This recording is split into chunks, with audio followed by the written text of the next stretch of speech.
The properties of sea water, which is the largest water storage of the world. कहाँ पर सबसे ज्यादा पानी स्टोर किया हुआ है धरती पर, पृथ्वी पर? तो ऑफकोर्स ओशियंस में। Why is the sea water salty? Sea water salty क्यों होता है? इसका कारण यह है कि जो रिवर्स वगैरह सी में मिलती है, वो रिवर्स जब जमीन से बहती है तब उनमें कई सारे सॉल्ट्स मिक्स होते हैं जो जमीन ग्राउंड में सॉइल में होते हैं, वो डिजोल्व हो जाते हैं पानी में। तो जब वो सी में मिल जाती है तो उनमें वो चले जाते हैं। In the earlier classes, we have studied the tides, ocean currents with reference to oceans. In this lesson, we will study the major properties of sea water. पिछले कक्षाओं में आपने ये सीखा है कि सी में, समुद्र में लहरें कैसे आती है, समुद्र में फ्लो कैसे होते हैं, करंट्स, ओशियन करंट्स जिसे कहते हैं, उसके बारे में हम पढ़ा है। तो अभी सी वाटर की क्या प्रॉपर्टीज होती है वो हम सीखते हैं। Temperature, can you tell What is the difference in temperatures of the land and the sea? जो धरती का टेम्परेचर होता है और समुद्र का टेम्परेचर होता है, इनमें क्या अंतर होता है, क्या फर्क होता है, ये पूछा है। देखिए, जो जमीन का टेम्परेचर होता है, जमीन जो है तेजी से गर्म होती है और तेजी से ठंडी होती है। जब सन प्रेजेंट होता है, सूरज, तब तेजी से गर्म होती है, और जब सूरज ढल जाता है तब तेजी से ठंडी होती है जमीन। लेकिन पानी जो है सी का वैसा नहीं होता, वो धीरे धीरे गर्म होता है पानी और धीरे धीरे ठंडा होता है। What would be the difference in the temperature of the sea water from equatorial region to the polar areas?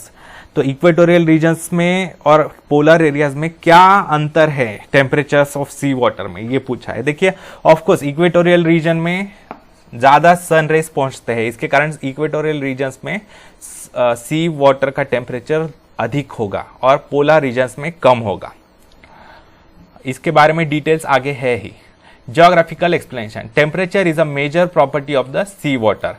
C water की एक मुख्य प्रॉपर्टी है टेम्परेचर, ठीक है। तो the surface temperature of the sea water is not uniform everywhere, this is dependent on different factors. Surface temperature जो होता है, यानी जो सी वाटर होता है उसका ऊपर का जो 500 मीटर्स का पानी जो होता है उसे कहते हैं सरफेस वाटर। तो उसका टेम्परेचर बदलता रहता है, हर स्थान के अनुसार उसका टेम्परेचर बदलते रहता है, अलग अलग फैक्टर्स पर डिपेंडेंट होता है। वो क्या होता है वो देखेंगे। Latitudinally speaking, the surface temperature of the sea water decreases from the equatorial areas towards the poles. देखिए, जैसे जैसे हम इक्वेटर से दूर जाते हैं, इक्वेटर के पास टेम्परेचर सबसे अधिक होता है, और इक्वेटर से दूर जाते हैं पोल्स की तरफ, तब क्या होता है, टेम्परेचर धीरे धीरे धीरे धीरे कम होता जाता है। The average temperature in equatorial areas is around 25 degrees Celsius. It is 16 degrees in the mid latitudes, while it is about 2 degrees near the poles. यानी इक्वेटोरियल रीजन्स में नियरली 25 डिग्रीज एवरेज टेम्परेचर होता है sea water का, और mid latitudes यानी जो temperate region होता है, यानी 23 डिग्रीज से लेकर 66 डिग्रीज जो लैटिट्यूड्स होते हैं, साउथ हो या नॉर्थ हो, तो वहां पर एवरेज टेम्परेचर 16 डिग्रीज होता है मिड लैटिट्यूड्स में, और 2 डिग्री सेल्सियस पोल्स के पास होता है। Besides this, cyclones, rainfall, sea waves, ocean currents, salinity, pollution, convectional currents, seasons, etc. also affect the surface temperature. Ocean currents also have similar effects on temperature of the sea water. देखिए, समुद्र का temperature और भी कई factors पर dependent होता है, जैसे साइक्लोन्स कितने बार आ रहे हैं, साइक्लोन्स के सेंटर में टेम्परेचर कम होता है, ठीक है, जहां पर साइक्लोन आता है वहां पर टेम्परेचर भी गिर जाता है। रेनफॉल कितना हो रहा है उसके ऊपर भी टेम्परेचर डिपेंडेंट होता है। सी वेव्स, समुद्र में लहरें कितनी आ रही है। ओशन करंट, समुद्र में बहाव होते हैं, जैसे नदी बहती है वैसे ही ओशन के अंदर भी बहाव होता है, टेम्परेचर डिफरेंसेस के कारण, प्रेशर डिफरेंसेस के कारण, उसके ऊपर भी टेम्परेचर डिपेंडेंट होता है। सैलिनिटी, सैलिनिटी यानी क्या, सॉल्टीनेस, कितना सॉल्टी है, उसके ऊपर भी टेम्परेचर डिपेंडेंट होता है। पोल्यूशन कितना हो रहा है, ठीक है, फिर कन्वेक्शनल करंट्स, यानी ओशन करंट्स की तरह ही कन्वेक्शनल करंट्स होता है, यानी टेम्परेचर डिफरेंस के कारण पानी जो है वो एक जगह से दूसरी जगह ओशंस के भीतर अंदर से वो बहता हुआ होता है। तो सीजन कौन सा है? विंटर है तो कम टेम्परेचर होगा, अगर समर है तो थोड़ा अधिक टेम्परेचर होगा। तो इन फैक्टर्स पर डिपेंडेंट होता है ocean temperature. In regions where cold ocean currents flow the surface temperature of ocean water is less, while the regions where the warm currents move the temperatures increase. जहां पर देखिए, जहां पर कोल्ड ओशियन करंट्स होते हैं, यानी cold बहाव होते हैं ओशियन के अंदर, उनका वहां पर सरफेस टेम्परेचर कम होता है ऑफ कोर्स। और जहां पर वार्म वाटर करंट्स होते हैं, जहां पर वार्म ओशन करंट्स होते हैं, वहां पर थोड़ा ज्यादा टेम्परेचर होता है। Latitudes is shown in figure 6.1। देखिए यहां पर दिया है is where the warm currents move the temperatures increase. The changes in the temperature of sea water with reference to depths in different latitudes is shown in figure 6.1। देखिए temperature कैसे बदलता जाता है। देखिए एक्स एक्सिस पर जो है temperature दिया है 0 डिग्रीज, 5 डिग्रीज, 10 डिग्रीज, 15 डिग्रीज वगैरह, और वाई एक्सिस पर जो है डेप्थ दी है, ये है 0 मीटर्स यानी समुद्री सतह पर, सी लेवल पर, फिर 500 मीटर्स डीप यानी समुद्र के नीचे 500 मीटर्स के डेप्थ पर, फिर 1000 मीटर्स की डेप्थ पर, 1500, 2000, ये होगी डेप्थ। ठीक है, तो यहां पर देखिए टेम्परेचर कैसे बदलता रहता है सी वाटर का। ये जो है टॉरिड जोन है, फिर ये मिड लैटिट्यूड जोन है, और ये है high latitude zone. Torrid zone यानी ये हो गया इक्वेटर के पास वाला जोन। ठीक है, ये हो गया मिड लैटिट्यूड यानी 23 डिग्री से लेकर 66 डिग्रीज नॉर्थ हो या साउथ हो, लैटिट्यूड्स यानी हॉरिजॉन्टल लाइंस जो होते हैं उसके वहां। और ये हो गया हाई लैटिट्यूड्स यानी पोलर रीजन के पास। ठीक है, तो कैसे कैसे बदलता है देखिए, ये ग्राफ उल्टा पढ़ना है हमें, ये ध्यान दीजिए समझने के लिए। हम ग्राफ कैसे देखते हैं जनरली, ये ऐसे देखते हैं। जनरली वाई एक्सिस ऊपर होता है और एक्स एक्सिस यहां पर होता है, तो हम ऐसा बढ़ता जाता है ग्राफ, लेकिन यहां पर उल्टा है ग्राफ, ये वाई एक्सिस निगेटिव वाला है। तो क्योंकि 0 से नीचे कितनी डेप्थ है ये हम देख रहे हैं, और ये टेम्परेचर है, तो ये पॉजिटिव है एक्स एक्सिस, लेकिन ये जो है निगेटिव है। तो देखिए टॉरिड जोन यानी जो इक्वेटोरियल जोन होता है, जो ट्रॉपिकल जोन होता है दो ट्रॉपिक्स के बीच में, वहां पर देखिए सरफेस टेम्परेचर यानी 0 मीटर्स यानी सी लेवल जो होती है 0 की, वहां पर जो टेम्परेचर होता है नियरली 18 to 19 डिग्री सेल्सियस होता है। ठीक है, और धीरे धीरे जब हाइट कम होते जाती है 250 मीटर्स डेप्थ के पास तक वही टेम्परेचर रहता है, लेकिन बाद में तेजी से कम होने लगता है, बहुत तेजी से। और जो है 750 मीटर्स हाइट तक बहुत तेजी से कम होता है टेम्परेचर इक्वेटोरियल रीजन्स में। ठीक है, देखिए इक्वेटोरियल रीजन्स यानी यहां पर इक्वेटर के पास। ठीक है, और ये जो है टेम्परेट रीजन थोड़ा ऊपर या यहां पर थोड़ा नीचे, साउथ में यहां पर थोड़ा दूर इक्वेटर से, और नॉर्थ में यहां पर। और पोलर रीजन ये हो गया, ये नॉर्थ पोल हो गया और ये साउथ पोल हो गया नीचे। ठीक है, तो ये ऐसा अलग रीजन है, आपको याद रखना होगा। तो इक्वेटर के पास टेम्परेचर बहुत ज्यादा है, क्यों? क्योंकि सन रेज सीधे गिरते हैं वहां पर इक्वेटर के पास, तो इसके कारण यहां पर टेम्परेचर सर्वाधिक होता है, सबसे अधिक होता है। और धीरे जब डेप्थ बढ़ते जाती है, समुद्र से हम नीचे नीचे जैसे जाते हैं, तब तेजी से टेम्परेचर कम होने लगता है, क्योंकि सन रेज जो है वो नीचे पेनेट्रेट नहीं कर पाते, पानी के भीतर ज्यादा नहीं जा पाते। उसके बाद जो है ऐसे कम होते रहता है टेम्परेचर नियरली 2000 मीटर्स की हाइट तक, और अब उसके बाद जो है 4 डिग्रीज का टेम्परेचर रहता है फिक्स।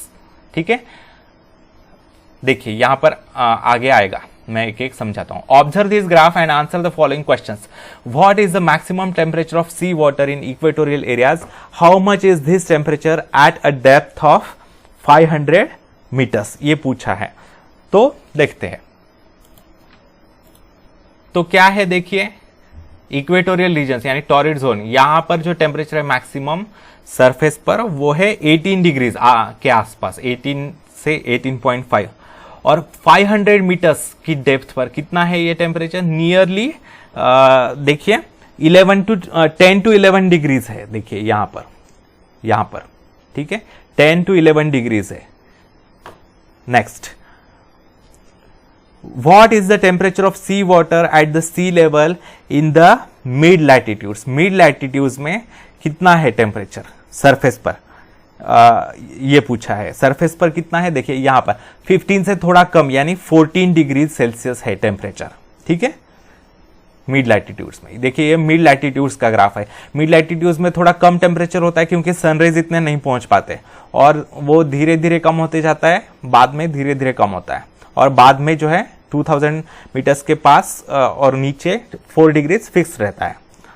चलिए, how much has this temperature changed at 1500 metres depth? ठीक है, तो देखिए कितना बदल चुका है टेम्परेचर। ये देखिए इनिशियली 14 डिग्रीज था, और बाद में 1500 मीटर्स के हाइट पर इतना हो गया, नियरली 5 डिग्रीज हो गया टेम्परेचर। तो 10 डिग्रीज, 9 से 10 डिग्रीज का अंतर आ चुका है, ठीक है। Next, what does the thermal graph for the high latitude से? What is its temperature at 500, 1000 and 1500 metres depth? देखिए हाई लैटिट्यूड्स यानी पोल्स के पास, पोलर रीजन के पास देखिए 4 डिग्रीज का टेम्परेचर है, और वो फिक्स है। सरफेस पर भी 4 डिग्रीज है, 500 डेप्थ पर भी 4 डिग्रीज है, 1000 मीटर्स डेप्थ पर भी, तो वो फिक्स रहा है। ये जो पिंक लाइन है वो है हाई लैटिट्यूड्स यानी पोलर रीजन का ग्राफ है। ये ब्लू जो लाइन है वो मिड लैटिट्यूड्स, और ये जो डॉटेड लाइन है वो है इक्वेटोरियल या टॉरिड जोन की। तो यहां पर क्या कहा है? 4 डिग्रीज का फिक्स टेम्परेचर है हाई लैटिट्यूड्स में, चेंज नहीं आ रहा है बिल्कुल भी, ठीक है। वो चाहे 500 मीटर्स डेप्थ पर हो या 1000 मीटर्स डेप्थ पर हो, चाहे कितनी भी डेप्थ हो, 4 डिग्री सेल्सियस का टेम्परेचर सेम है। After what depth does the sea water temperature remain stable everywhere? कितने डेप्थ के बाद जो है सी वाटर का टेम्परेचर नियरली सेम रह चुका है हर जगह पर, चाहे वो हाई लैटिट्यूड्स हो, मिड लैटिट्यूड्स हो या टॉरिड जोन हो। तो देखिए पहले जो टॉरिड जोन है उसमें काफी तेजी से कम होते जाता है till the height of depth of 750 to 800 metres. बाद में ये इसके साथ जुड़ जाता है, यानी मिड लैटिट्यूड्स और टॉरिड जोन का टेम्परेचर में बदलाव सेम होता है 750 मीटर्स के बाद, डेप्थ के बाद, और बाद में ये तीनों लाइंस ज्वाइन हो जाती है यहां पर, यानी हाई लैटिट्यूड हो या मिड लैटिट्यूड हो या टॉरिड जोन हो, कोई भी पानी हो, चाहे इक्वेटोरियल रीजन्स में हो या मिड लैटिट्यूड्स में हो या हाई लैटिट्यूड्स पोलर रीजन्स में हो, समुद्र का पानी कहीं पर भी हो, 2000 मीटर्स डेप्थ जो है उसके नीचे 1900 to 2000 मीटर्स डेप्थ के बाद वो हर जगह पर कितना, या चाहे पोलर रीजन हो, चाहे मिड लैटिट्यूड रीजन हो या इक्वेटोरियल रीजन हो, 1900 to 2000 मीटर्स डेप्थ के बाद वहां पर सेम टेम्परेचर होता है, that is 4 degree Celsius. 1900 2000 metres depth नीचे जाने के बाद समुद्र में हर जगह पर सेम टेम्परेचर होता है, ये याद रखिए, ठीक है। Geographical explanation. While most of the sun rays radiate back from the surface of the sea, some of them penetrate to certain depths in water. जैसे कि मैंने बताया आपको, सन रेज जो आते हैं, सोलर रेज जो आते हैं, वो बहुत से सन रेज जो है वाटर सरफेस से रिफ्लेक्ट हो जाते हैं, क्योंकि पानी रिफ्लेक्ट कर देता है वो। लेकिन बहुत सा जो सोलर रेज होते हैं, सन रेज, वो काफी पेनेट्रेट भी कर जाते हैं पानी के भीतर, यानी पानी के भीतर घुस भी जाते हैं। As a result the intensity of sun rays decreases with increasing depth. इसके कारण क्या होता है, जैसे जैसे डेप्थ बढ़ता जाता है, जैसे जैसे नीचे चले जाते हैं हम सी वाटर में, ओशंस में, वैसे वैसे सोलर रेज की इंटेंसिटी, उसकी प्रखरता, उसकी तीव्रता कम होते जाती है। इसके कारण जो प्रकाश है समुद्र के नीचे वो भी कम होते जाता है धीरे धीरे, और टेम्परेचर भी कम होते जाता है। Temperature decreases up to 2000 metre depth. After 2000 metre the temperature of the sea water is uniform everywhere. Temperature जो है उसमें बदलाव आते जाता है 2000 मीटर्स की डेप्थ तक, ठीक है। लेकिन बाद में 2000 मीटर्स डेप्थ के बाद सेम टेम्परेचर होता है, चाहे वो समुद्री कहीं पर भी हो, इक्वेटोरियल रीजन्स में हो, मिड लैटिट्यूडनल रीजन्स में हो या पोलर रीजन्स में हो।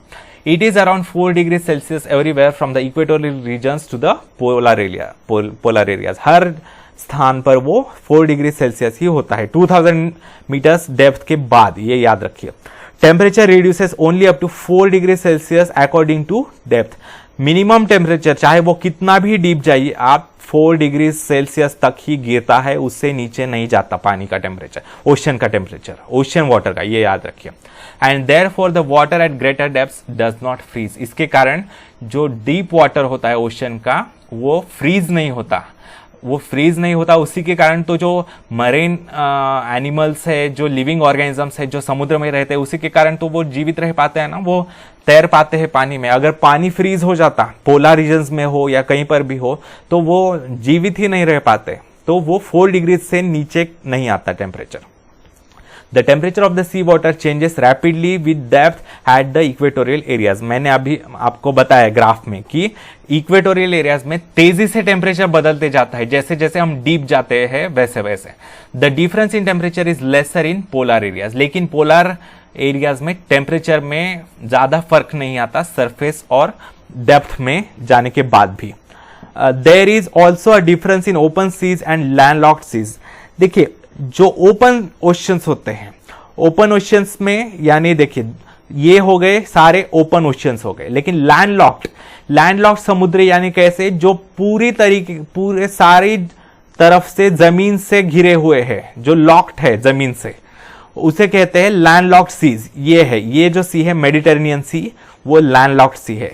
तो अगर इस पर भी टेम्परेचर डिपेंडेंट होता है, क्या वो ओपन ओशन है या वो लैंडलॉक्ड सी है, उसके ऊपर भी टेम्परेचर डिपेंडेंट होता है। As the salinity of the landlocked seas is more, the temperature of these landlocked seas is higher than the open seas. देखिए, लैंडलॉक्ड सीज की सैलिनिटी ज्यादा होती है, यानी सॉल्टीनेस उनका ज्यादा होता है, उनमें सॉल्ट ज्यादा होते हैं, उसके कारण उनका टेम्परेचर ज्यादा होता है। लेकिन जो ओपन ओशंस होते हैं उनका टेम्परेचर कम होता है, सिंस उनकी सैलिनिटी भी कम होती है। This is true for low latitudinal areas. ये किन के लिए ट्रू है? लो लैटिट्यूडनल एरियाज, यानी यहां पर इक्वेटर के पास यानी लो लैटिट्यूड्स के पास ये सच है। What would have happened if the temperature of the sea water near the seabed would have gone below the freezing point? यहां पर इन्होंने ये पूछा है कि समुद्र के तल के पास, सी बेड के पास अगर टेम्परेचर फ्रीज हो जाता, फ्रीजिंग पॉइंट पर होता, यानी पानी फ्रीज हो जाता, तो क्या होता? वहां पर जो प्राणी है, वहां पर जो लिविंग ऑर्गेनिजम्स है, चाहे वो मरीन एनिमल्स हो या प्लांट्स हो, वो जीवित नहीं रह पाते, ठीक है, कोई भी। Salinity. Why is the taste of sea water salty? देखिए, इसके आंसर्स आपको आगे मिलने ही वाले हैं, मैं शॉर्ट में बता देता हूं। क्योंकि सॉल्ट्स जो नदियां बहकर जाती है समुद्र में, उनमें जमीन से बहते हुए, उनमें जमीन से कई सारे सॉल्ट्स मिक्स हो जाते हैं पानी में, और वो समुद्र को मिलते हैं उसके कारण। What are the reasons for high salinity in the oceans? तो क्या होता है, कंटिन्यूस सॉल्ट का सप्लाई तो हो रहा है नदियों द्वारा, लेकिन वो सॉल्ट वहीं पर रह रहा है, वो पानी इवेपोरेट होने के बाद वो सॉल्ट तो वहीं पर रह रहा है, उसके कारण वहां पर सैलिनिटी बढ़ते जा रही है। What is the use of salts in the oceans to us? हम जो सॉल्ट्स है वो खाने के लिए यूज करते हैं, ठीक है, खाने में तो सॉल्ट डालते हैं ना, वो समुद्र से ही प्राप्त करते हैं हम। How can we obtain the salt from the ocean water? तो सॉल्ट पॅन्स होते हैं, यानी मिठागर ज्याला म्हणतात, तो वो सॉल्ट क्या करते हैं, समुद्र का पानी जो है जमीन पर लाते हैं बीच पर, और वहां पर स्टोर करके रखते हैं खुले में, यानी सन के नीचे, और वो पानी इवेपोरेट हो जाता है और नीचे सॉल्ट रहता है, उससे सॉल्ट ऑब्टेन किए जाते हैं। Geographical explanation, salt is used in food we eat, in the food we eat, हम जो खाना खाते हैं उसमें तो सॉल्ट लगता ही है। Salt is also use for making various chemicals and medicine, अलग अलग केमिकल्स बनाने के लिए और अलग अलग औषधियां बनाने के लिए भी सॉल्ट्स लगते हैं। Salt is also use to preserve things for longer periods, हमें पता है अचार बनाने के लिए वगैरह, लोणचं ज्यादा बनता है, पिकल्स, वो बनाने के लिए सॉल्ट लगता है। तो वो पिकल्स क्यों बनाते हैं हम, जो आम के या कैरी को लंबे समय तक टिकाने के लिए वो बनाते हैं। तो यानी लॉन्गर पीरियड्स तक फूड आइटम्स को प्रिपेयर करने के, टिकाए रखने के लिए ये सॉल्ट का यूज किया जाता है। Salt is also used in ice factories. Why did you use the salt in activity from the lesson 5, हमने पिछले चैप्टर में देखा है कि सॉल्ट यूज किया था हमने वो आर्टिफिशियल रेन बनाने के लिए। तो क्यों किया था, मैंने बताया था तब भी आपको कि सॉल्ट में, जब आइस में जब हम सॉल्ट मिक्स करते हैं तब उसका टेम्परेचर काफी गिर जाता है, -10 डिग्री तक जाता है। नॉर्मल आइस का टेम्परेचर 0 डिग्री होता है, लेकिन अगर सॉल्ट मिक्स कर देते हैं उसमें तो -10 डिग्री तक टेम्परेचर गिरता है। उसके कारण वो लंबे समय तक रहता है, आइस प्रिजर्व किया जा सकता है, और जो फ्रीज करने के आइटम्स है वो भी लंबे समय तक रहते हैं। We obtain salt from the salt pans, उनसे हम प्राप्त करते हैं। The buoyancy of the sea water increases because of salinity. Buoyancy यानी क्या, buoyancy यानी पानी की कैपेसिटी। पानी में तो कुछ चीजें तैरती है ना, पानी की कैपेसिटी जिससे वो अपने ऊपर चीजें तैराता है, यानी तैराने की कैपेसिटी। अगर सैलिनिटी ज्यादा है यानी सॉल्ट की अमाउंट ज्यादा है तो वो पानी ज्यादा वजन तैरा सकेगा उसके ऊपर। लेकिन अगर पानी में कम सॉल्ट है तो उसके ऊपर कम डेंसिटी वाला आइटम तैर पाएगा, ज्यादा डेंसिटी वाला नहीं तैर पाएगा। This is useful for water transport, इसके कारण वाटर, ओशियन वाटर की सॉल्टीनेस ज्यादा होता है, इसके कारण हम उसमें से काफी वजन ट्रांसपोर्ट के लिए यूज कर सकते हैं, ट्रेडिंग के लिए वगैरह। But if the salinity is more than bearable limits, the life in water gets destroyed. लेकिन एक लिमिट से ज्यादा, अगर एक मर्यादा से ज्यादा अगर उसमें सॉल्टीनेस है तो क्या होगा, उसमें कोई भी लाइफ, कोई भी प्राणी या कोई भी वनस्पति जीवित नहीं रह पाएगी, वो मर जाएगी।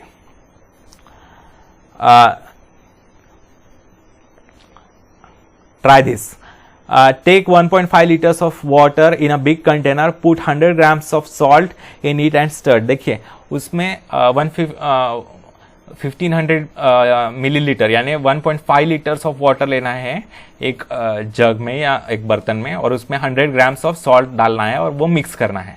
Now take 3 containers of same size, to identify them put 3 dots of different colours on them. तो सेम साइज के 3 बर्तन लेने हैं और उन पर अलग अलग पहचान करने के लिए अलग अलग कलर के डॉट्स लगाने हैं हमें। तो put the water containing salt equally in the 3 containers, make sure the containers are half empty after filling the water। देखिए क्या करना है, तीनों बर्तनों में जो है वो सॉल्ट मिक्स किया हुआ पानी डालना है, इक्वली सेम अमाउंट वाटर डालनी है, ठीक है। तो बाद में क्या करना है, taste the water out of 3 containers, keep 1 in sun outside, cover it with mesh lid. क्या करना है, उन सभी तीनों बर्तनों में से जो पानी है उसका टेस्ट लेना है। ऑफ कोर्स वो सेम आएगा टेस्ट, क्योंकि हमने same amount of salt mix किया है सब में। तो एक बर्तन जो है वो बाहर सनलाइट में रखना है और उसके ऊपर जो है जाली ढकनी है, जाली, ठीक है। Next, keep the remaining 2 in the classroom, cover them with net lids too. बाकी के जो 2 है आपके घर के अंदर छाव में रखने हैं या अपने क्लासरूम में जहां पर भी आप एक्सपेरिमेंट कर रहे हैं वहां पर रखने हैं, उनको भी जाली से ढकना है। देखिए पूरा कवर नहीं करना है, जाली से ढकना है, यानी छेद होने चाहिए उसमें। Put half a glass of fresh water daily in one of the containers in the classroom. वो जो 2 बर्तन हमने क्लासरूम में रखे हैं उसमें से एक कंटेनर में, उसमें से एक बर्तन में daily half glass of water, fresh water, पीने का पानी डालना है हमें, और एक वैसे ही रखना है, ठीक है। After 3-4 days, bring all the containers together at one place. Observe the level of water in all the 3 containers. देखिए तीनों बर्तन जो है 3-4 दिन जहां कहा गया है वहीं पर रखने हैं और बाद में कलेक्ट करने हैं तीनों बर्तन और उनमें पानी की लेवल कितनी है वो ऑब्जर्व करना है. Taste the water in all the 3 containers. Experience the difference in the taste. Write about all the 3 taste in 1 line each. देखिए क्या कहा गया है, लेवल ऑफ वाटर. तो क्या होगा, सनलाइट में जो रखा है बर्तन उसकी लेवल सबसे कम होगी क्योंकि सोलर हीट से वो ज्यादा इवेपोरेट हो जाएगा. दूसरा जो बर्तन हमने क्लासरूम में रखा है या आपने घर में रखा है उसका, लेकिन उसमें पानी नहीं डाला बिल्कुल, उसकी लेवल मीडियम होगी. और जो तीसरा बर्तन है जो अंदर रखा है भीतर और उसमें आपने पानी डाल रहे हैं तो उसकी लेवल सबसे ज्यादा होगी, उसमें सबसे ज्यादा पानी होगा. Taste the water in all the 3 containers. Experience the difference in taste. तो उन तीनों की जब टेस्ट आप लेंगे तब जो पानी बाहर रखा हुआ होगा सनलाइट में उसका सॉल्टीनेस सबसे ज्यादा होगा, वो सबसे आपको खारा लगेगा पानी. और जो आपने अंदर रखा है बर्तन और जिसमें पानी नहीं डाल रहे आप, कभी भी एक बार भी पानी नहीं डाला, वो मीडियम सॉल्टी होगा. और जो तीसरा बर्तन है जिसमें आप हर रोज पानी डाल रहे हाफ ग्लास फ्रेश वाटर पीने का पानी, वो सबसे कम सॉल्टी होगा. ठीक है. Answer the following questions. In which container has the water increased और डिक्रीज. जो बाहर, मैंने बताया आपको, बाहर का जो पानी है सनलाइट का वो सबसे कम पानी होगा, मीडियम पानी होगा जो सिर्फ रखा है उसमें पानी नहीं डाला, जो भीतर रखा है उसमें, और सबसे ज्यादा पानी होगा जिसमें आप डेली पानी डाल रहे हैं जो भीतर रखा है घर के वहां पर. What could be the reasons behind the decrease और इंक्रीज. पानी कम क्यों हुआ है, क्योंकि सोलर हीट से वो कम हुआ है, इवेपोरेट हो चुका है.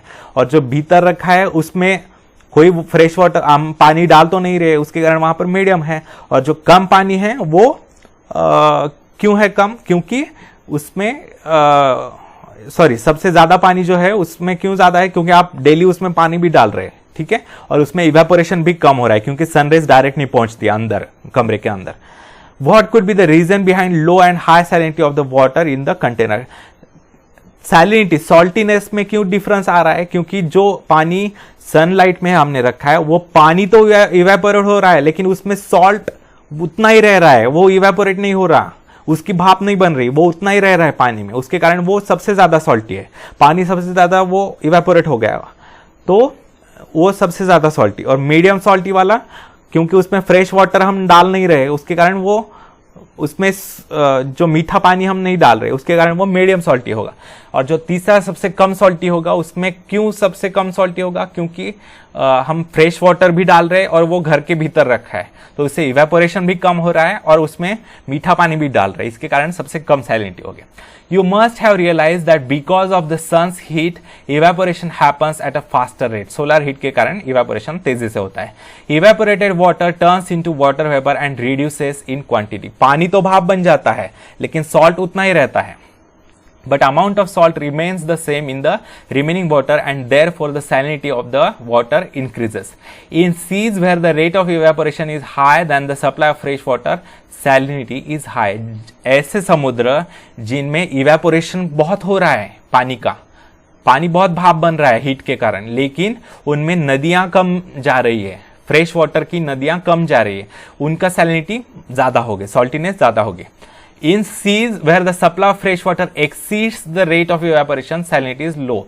जहां पर इवेपोरेशन इतना ज्यादा नहीं है लेकिन नदियां बहुत मिल रही है, उसमें कई सारी नदियां उसमें जाकर मिल रही है, वहां पर सैलिनिटी कम होगी.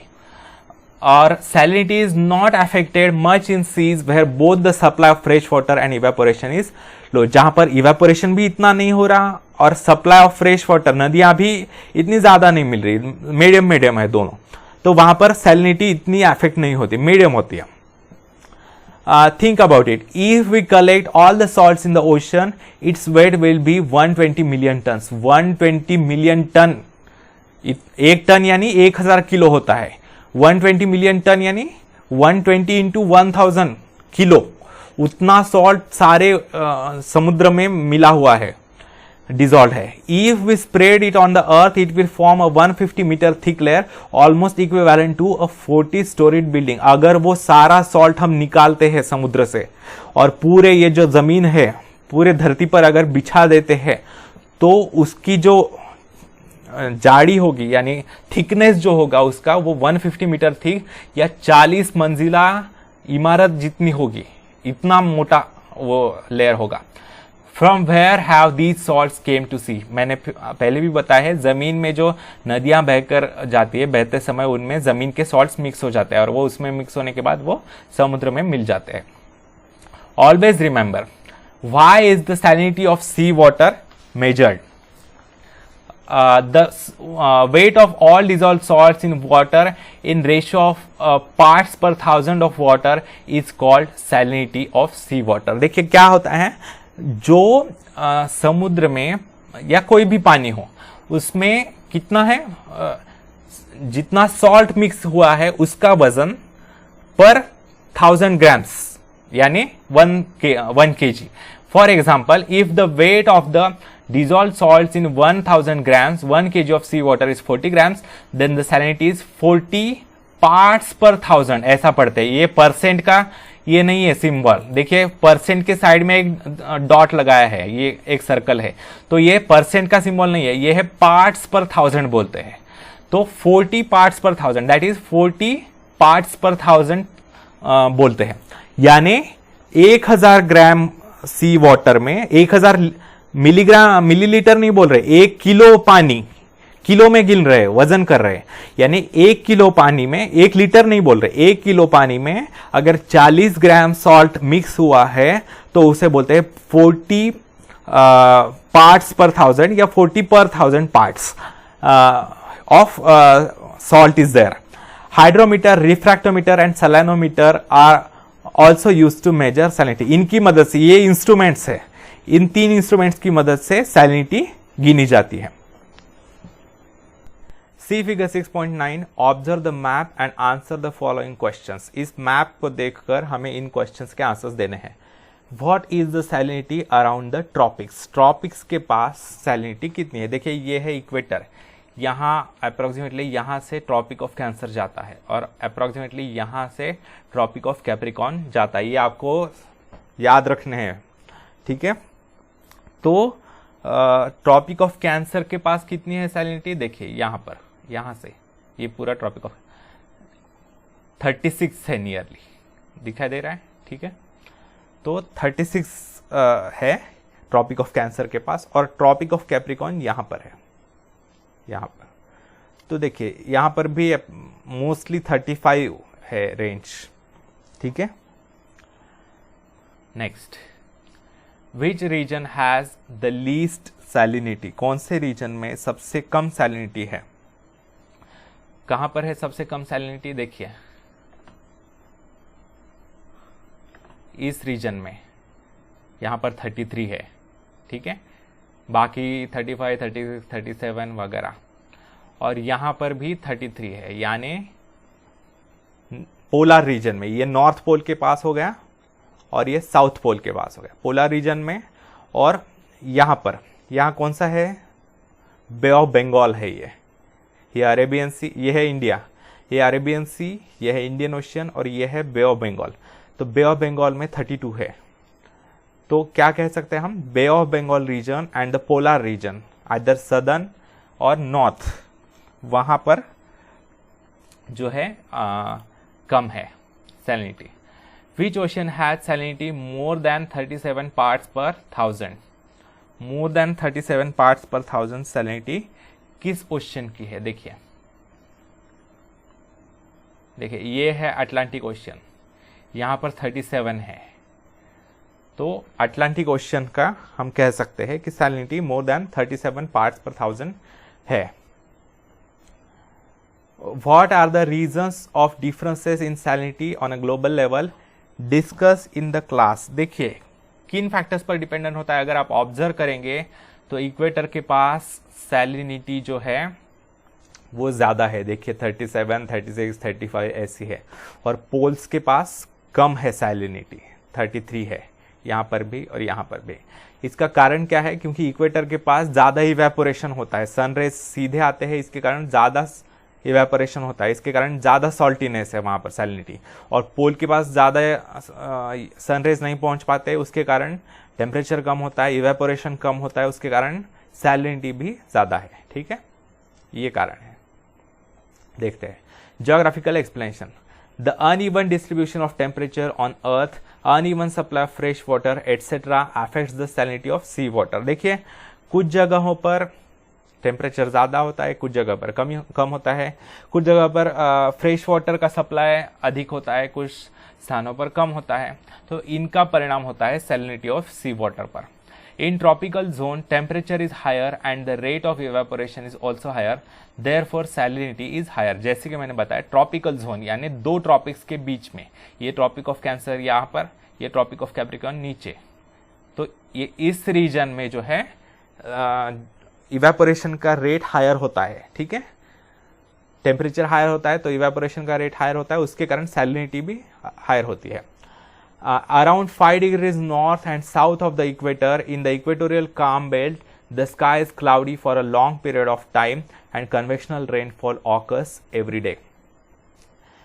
इक्वेटर के, ये है इक्वेटर, उसके 5 डिग्रीज नॉर्थ यानी इतना, थोड़ा सा ये इतना अप्रोक्सीमेटली, और 5 डिग्रीज साउथ इतना, ये जो रीजन है इतना, वहां पर क्या होता है? इक्वेटोरियल रीजन है, वहां पर डेली वर्षा होती है, बारिश होती है डेली, तो क्लाउडी होता है आकाश, इसके कारण कन्वेक्शनल रेनफॉल डेली होता है। Large rivers like Congo and Amazon in the equatorial regions meet the sea. देखिए, यहाँ पर जो है कॉन्गो रिवर मिलती है अफ्रीका में ओशन से, और साउथ अमेरिका से अमेजॉन रिवर मिलती है अटलांटिक ओशन से, तो इसके कारण भी फ्रेश वाटर का सप्लाई भी अच्छा है। Therefore, the supply of fresh water is abundant, but because of higher temperatures, rate of evaporation is more, and therefore the seas in these areas are more saline. देखिए, fresh water का supply तो ठीक है, वहां पर अच्छा है, लेकिन वहां पर इवेपोरेशन का रेट भी ज्यादा है। क्यों? क्योंकि टेम्परेचर हायर होता है, उसके कारण जो है वहां पर सलाइन वाटर है, ज्यादा अधिक सॉल्टीनेस है वहां पर।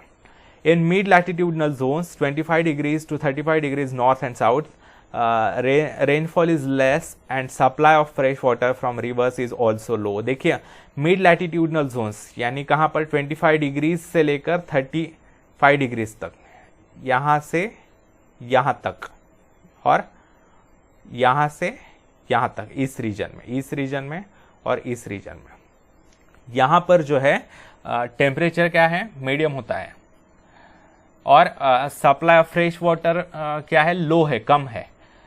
This zone has the hot deserts in the world, thus the salinity of the seas is found to be higher here. देखिए, यहाँ पर बड़े बड़े डेजर्ट्स है इन रीजन्स में। देखिए, ये यहाँ पर बहुत बड़ा डेजर्ट है, सहारा डेजर्ट अफ्रीका का, यहाँ पर मिडल ईस्ट में भी पूरा डेजर्ट है। ठीक है, यहाँ पर भी हमारे यहाँ राजस्थान का डेजर्ट है, इसके कारण फ्रेश वाटर का सप्लाई काफ़ी कम है यहाँ पर ओशंस पर, इसके कारण यहाँ पर जो है अधिक है सैलिनिटी 37, 36 वगैरह। ठीक है, यहाँ पर 36, और यहाँ पर भी ऑस्ट्रेलिया में इस रीजन में डेजर्ट है, तो इसके कारण यहाँ पर भी हायर सैलिनिटी है। आगे बढ़ते हैं। In temperate regions the sunrays are slanting and therefore the temperatures are lower. Temperate regions में यानी उसके ऊपर, यहाँ पर इस रीजन में जो है इनक्लाइन रेज पड़ते हैं, सीधे नहीं आते सन रेज, यहाँ पर सीधे गिरते हैं परपेंडिकुलर, लेकिन यहाँ पर इंक्लाइन या स्लांटिंग आते हैं। स्लांटिंग यानी इंक्लाइन, तो इंक्लिनेशन से जब आते हैं तब उनकी हीट काफी कम हो जाती है, इसके कारण यहाँ पर टेम्परेचर काफी कम होता है। ठीक है, तो इसके कारण इवेपोरेशन का रेट भी कम होता है। देखिए, because of the melting of the snow the supply of water is also more and therefore in this zone salinity decreases while with increasing latitude। जैसे जैसे latitudes बढ़ते जाते हैं, यानी जैसे जैसे हम इक्वेटर से दूर जाते हैं, वैसे वैसे सैलिनिटी कम होते जाती है, क्योंकि फ्रेश वाटर सप्लाई भी बढ़ता है और इवेपोरेशन भी काफी कम होते जाता है। In the polar areas, temperatures are very low. Evaporation is also very less in polar areas. So salinity is low. Evaporation कम है क्योंकि temperature कम है, तो salinity भी कम है. Landlocked seas have higher salinity than the open seas as the rate of evaporation is more and there is a lack of supply of fresh water from large rivers. Landlocked seas जो होते हैं, जैसे देखिए ये जो है Mediterranean सी, ये पूरा लैंडलॉक्ड है, तो यहाँ पर फ्रेश वाटर का सप्लाई भी कम है, ठीक है, और इवेपोरेशन भी है. उसके कारण यहाँ पर लैंडलॉक्ड सीज में सबसे अधिक सैलिनिटी होती है, ठीक है. देखिए, thus there is a difference in the salinities of open and enclosed seas. For example, the average salinity of the Mediterranean Sea is 39 parts per thousand, while the salinity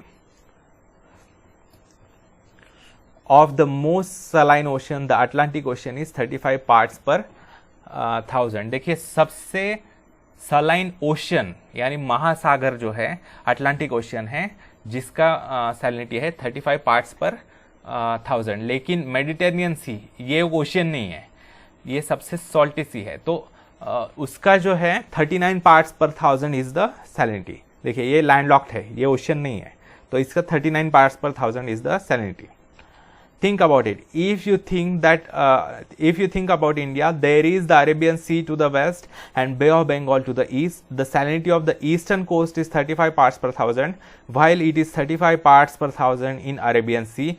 What could be the reason of higher salinity in the western coastal region? यहाँ पर ये पूछा है कि देखिए, ये भारत है और भारत का eastern coast bay of Bengal की सैलिनिटी है 32 पार्ट्स पर थाउजेंड, और जो वेस्टर्न कोस्ट है ये अरेबियन सी है, इसकी सैलिनिटी है 36 पार्ट्स पर थाउजेंड. तो इतना डिफरेंस क्यों है, ऐसा पूछा है. तो इसका कारण ये है, देखिए यहाँ पर हमारे भारत में हिमालय से जो भी नदियाँ उगम होती है, जो भी उद्गम होता है जिन नदियों का, वो मोस्टली ईस्टर्न कोस्ट में बे ऑफ बंगाल में जाकर मिलती है, ठीक है. यहाँ पर केवल एक नदी मिलती है, नर्मदा नदी, और यहाँ पर देखिए ये पूरा डेजर्ट है मिडल ईस्ट में. तो फ्रेश वाटर का सप्लाई अरेबियन सी को काफ़ी कम है, लेकिन फ्रेश वाटर का सप्लाई बे ऑफ बंगाल को काफ़ी अधिक है. तो इसके कारण यहाँ पर इसकी सैलिनिटी केवल 32 है और इसकी 36 है, although they are at same latitudinal levels. तो ये कारण है. Do you know Dead Sea? The name of the sea itself gives an idea of the conditions there. Dead Sea नाम का इजराइल के किनारे पर एक समुद्र है, उसका नाम है डेड सी, मृत समुद्र. The sea lying on the border of Israel and Jordan has a salinity of 332 parts per thousand. देखिए, इजराइल और जॉर्डन देशों के बॉर्डर पर जो डेड सी है उसकी सैलिनिटी है 332 पार्ट्स पर थाउजेंड, इतनी ज्यादा है. The average salinity of ocean is 35 parts पर थाउजेंड. एवरेज सैलिनिटी ओशियंस की है 35 पार्ट्स पर थाउजेंड, लेकिन इसकी 332 पार्ट्स पर थाउजेंड है. Jordan is the only large river meeting to this sea. इस रिवर को मिलने वाली अकेली इस सी को मिलने वाली अकेली नदी है जॉर्डन नदी. Low rainfall and low supply of fresh water and high evaporation are the reasons of high salinity. वहां पर बारिश भी कम होती है, वहाँ पर फ्रेश वाटर का सप्लाई भी कम है, केवल एक नदी है वहाँ मिलने वाली, और वहाँ पर टेम्परेचर भी काफ़ी अधिक होता है, उसके कारण इवेपोरेशन भी काफ़ी अधिक है, उसके कारण सैलिनिटी काफ़ी अधिक है. There is no life here except few unicellular organism. इस समुद्र में कोई लिविंग ऑर्गेनिज्म, चाहे वो प्लांट हो या यानी मरीन प्लांट हो या मरीन एनिमल हो, फिश वगैरह, वो कोई जीवित नहीं रह पाते. बस कुछ गिने चुने यूनिसेलुलर ऑर्गेनिजम्स रहते हैं उसमें. The fish coming from the river Jordan die as soon as they come here. Jordan river में जो उस नदी में जो फिश वगैरह होते हैं, वो नदी जब इस समुद्र को मिल जाती है तब उसमें जो फिश वगैरह है वो सारे मर जाते हैं, क्योंकि इतनी सैलिनिटी किसी भी लिविंग ऑर्गेनिज्म को सहन नहीं कर पा सकते वो. Because of high salinity saline pillars have developed. बहुत सैलिनिटी के कारण ऐसे सलाइन पिलर्स, देखिए ये सलाइन आइलैंड्स है और पिलर्स भी खड़े हो चुके हैं, जैसे हमने आर्चेस वगैरह देखा ना एक्सोजेनेटिक प्रोसेसेस में, वैसे डेवलप हो चुके हैं. देखिए, some of them come out on the surface. The density of water is also high because of higher salinity. देखिए हमने देखा है salinity जितनी अधिक होगी उतनी density अधिक होगी, उतनी buoyancy यानी कोई भी चीज उसके पानी के ऊपर तैराने की फ्लोटिंग कैपेसिटी उसकी बढ़ेगी। तो देखिए यहाँ पर इसकी डेंसिटी काफी अधिक होती है, तो उसके कारण ऐसी व्यक्ति, ऐसा मनुष्य जो जिसे तैरना नहीं आता वो भी इस समुद्र में तैरता है, वो कभी डूबता नहीं, क्योंकि उसकी डेंसिटी इतनी ज्यादा है कि वो तैरा लेता है पानी। The density of water is also high because of higher salinity, therefore one can never drown in the sea. इस समुद्र में कभी भी कोई नहीं डूबता है। We can easily float when we go in the sea water. अगर हम जिसे तैरना भी नहीं आता वो भी आराम से तैर जाता है उसके ऊपर अपने आप से। Another characteristic of the Dead Sea is that the land here is below the mean sea level. देखिए यहाँ पर जो लैंड है वो मीन सी लेवल के नीचे है। तो आपको लगेगा कि मीन सी लेवल के नीचे है, फिर भी ये जमीन कैसे अस्तित्व में है, यानी समुद्र उस पर एनक्रोच कैसे नहीं किया समुद्र ने। तो देखिए ऐसा है कि देखिए वहां की जमीन धरती जो है वो मीन सी लेवल से कम है, कम लेवल पर। यानी क्या है, ये है मीन सी लेवल। ये जो ओशियन है समझ लीजिए ये अटलांटिक ओशियन है, तो ये सी लेवल जो है प्लेन होती है हमेशा, तो ये सी लेवल है, ये उसके साइड की जमीन है। लेकिन ये जो जमीन है ये वहां की डेड सी के आसपास जो जमीन है ये ऐसी है, इस तरीके से नीचे है, यानी मीन सी लेवल से भी नीचे है। तो यहां पर समुद्र नहीं आता, क्योंकि यहां साइड की जो जमीन है उसके आजू बाजू वाली वो समुद्र से ऊंचाई पर है, तो यहां पर एक गड्ढे की तरह बना है, बहुत बड़ा गड्ढा। ठीक है, इसके कारण यहां पर समुद्र का पानी नहीं आता, although it is below mean sea level. ठीक है, आई होप यू अंडरस्टैंड। तो देखिए Dead Sea is that the land here is below the mean sea level. It is one of the places having the lowest elevation on the earth. सबसे कम elevation है। In some areas the altitude is -400 meters. -400 meters is the altitude, यानी देखिए ये हो गए 0 metres. सी level को हमेशा 0 मीटर्स कहते हैं, ये समझ लीजिए 20 मीटर्स है। और ये जो है सी लेवल से नीचे -400 मीटर्स की डेप्थ पर है ये जमीन। ठीक है, इस तरीके से -400 meters. Density. Temperature and salinity are the two properties of sea water that control the density of sea water. Density यानी घनता जिसे कहते हैं, denseness, उसके मॉलिक्यूल्स कितने पास पास है वो। तो किन बातों पर डिपेंडेंट होती है डेंसिटी वाटर की? डेंसिटी का फॉर्मूला क्या होता है? Mass upon volume. Mass upon volume. तो देखिए डेंसिटी जो होती है समुद्र के पानी की वो टेम्परेचर पर डिपेंडेंट होती है और सैलिनिटी पर डिपेंडेंट होती है, कितना सॉल्टीनेस है और कितना टेम्परेचर है। If temperature reduces density of water increases. अगर टेम्परेचर कम होते जाता है समुद्री पानी का तो उसकी डेंसिटी बढ़ते जाती है, यानी उसकी बॉयंसी भी बढ़ते जाएगी, यानी तैराने की कैपेसिटी, उसके ऊपर चीजें तैराने की। Cold water is denser and so is saline water. Cold water जो होता है, कम टेम्परेचर वाला पानी ज्यादा डेंस होता है, उसकी डेंसिटी ज्यादा होती है कंपेयर टू हॉट वाटर। और सलाइन वाटर, ज्यादा सलाइन वाटर अगर होगा तो उसकी डेंसिटी ज्यादा होगी compare to less saline water. As compared to salinity, temperature affects density more. Salinity जितनी, देखिए सैलिनिटी जैसे जैसे चेंज होते जाएगी उसके अनुसार जब डेंसिटी बदलती है, उसके कंपैरिजन में सैलिनिटी के साथ साथ डेंसिटी बदलती है, लेकिन वो इतनी नहीं बदलती जितनी टेम्परेचर के साथ बदलती है density. Hence sometimes more saline water has lower temperature at the surface. तो इसके कारण क्या है, ज्यादा सलाइन वाटर सलाइन वाटर को कम टेम्परेचर होता है at the surface, but still the density of such water is more then other water. लेकिन सलाइन वाटर का टेम्परेचर कम भी हो लेकिन डेंसिटी उसकी ज्यादा होती है कंपेयर टू बाकी water. On the contrary, sea water having higher temperature and low salinity can have low density. लेकिन उसका उलट, जब हायर टेम्परेचर वाला सी वाटर है और उसकी सैलिनिटी कम है तो उसकी डेंसिटी भी कम होगी। ये आपको याद रखना है कौन सा क्या कब होने पर कैसी डेंसिटी होती है। Give it a try, study the figure 6.10 and answer the following questions. ये डायग्राम देखकर हमें, ये 3 ग्राफ देखकर हमें क्वेश्चंस के आंसर देने। With increasing depth what decreases, temperature, salinity और डेंसिटी। जो जब डेप्थ बढ़ते जाती है तो क्या कम होता है, ये पूछा है। टेम्परेचर कम होता है, सैलिनिटी कम होते हैं या डेंसिटी कम होती है। देखिए हम देखते हैं, देखिए यहां पर टेम्परेचर है, ठीक है,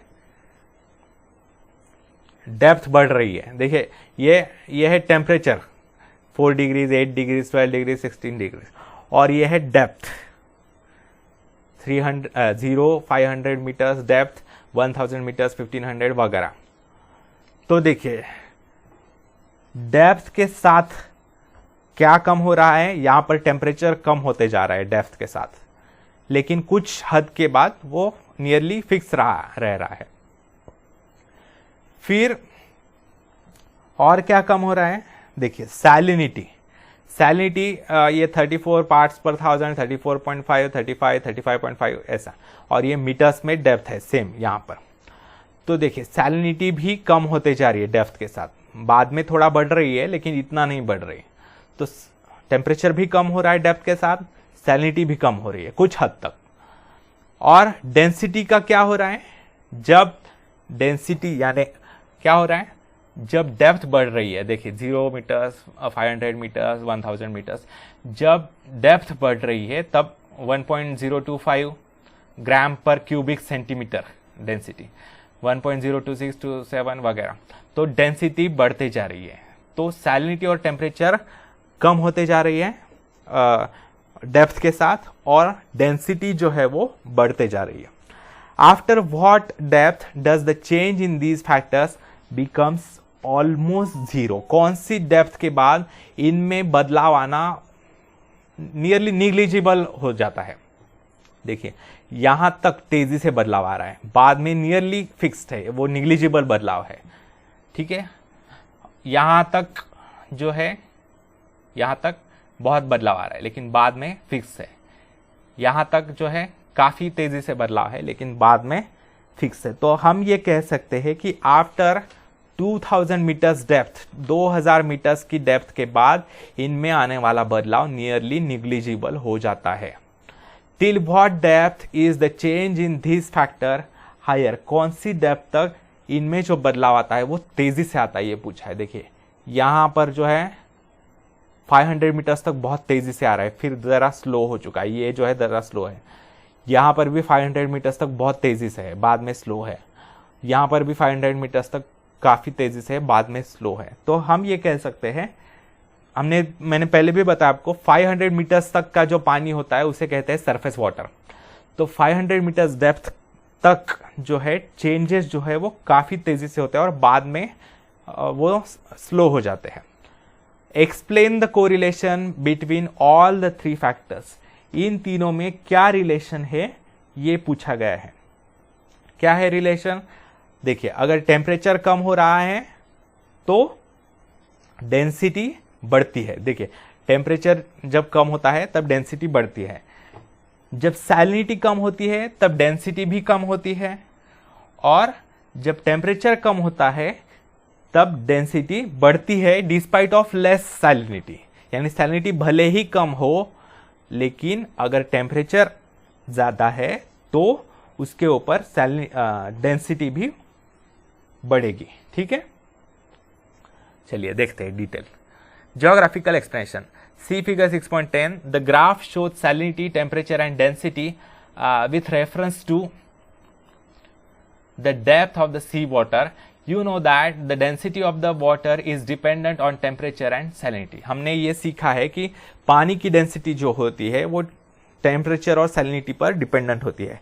if you see the graph carefully you will realise that after a certain depth there is no change in these factors according to the depth. कुछ सर्टेन डेप्थ के बाद इनमें कुछ खास फर्क नहीं आ रहा, कुछ विशेष बदलाव नहीं आ रहा इनमें, नियरली फिक्स रह चुका है, ये बदलाव निग्लिजिबल है। ठीक है,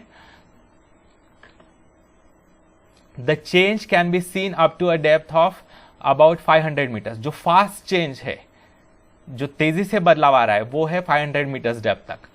The slopes of the curves of the graph are varying for all the three factors, but below the depth of 1000 meters, there is no change in all the three factors. Slope पहले तेज है, बाद में कम है। ठीक है, तो 1000 metres के बाद इतना कुछ चेंज नहीं है। Generally we call the sea water up to the depth of 500 meters as surface water. This water gets affected by ocean currents and sunrays. 500 metres तक सनरेज पेनेट्रेट कर सकते हैं, ओशन करंट्स भी जो होते हैं वो फ्लो करते हैं, उसके कारण टेम्परेचर में वगैरह फर्क आता है। We can see the movement of these waters in the form of ocean currents. तो एक ओशन में, समझ लीजिए एक ओशन में देखिए, यहां पर अगर ज्यादा टेम्परेचर है और यहां पर अगर कम टेम्परेचर है, तो यहां से यहां पर वाटर फ्लो करने लगेगा, करंट, ओशन करंट्स क्रिएट हो जाएंगे। ठीक है, ऐसे ही यहां पर कोल्ड वाटर है, यहां पर हॉट वाटर है, इक्वेटर के पास होने के कारण और यहां पोल होने के कारण, तो यहां से यहां पर पानी फ्लो होना शुरू हो जाएगा। इस तरीके से दोनों पानी एक दूसरे में मिक्स करने की कोशिश करेंगे, उसके कारण जो है वो वहां पर ओशन करंट्स क्रिएट होंगे, उसके अंदर समुद्र में फ्लो क्रिएट होंगे। At greater depths, winds, sun rays and currents do not affect these properties.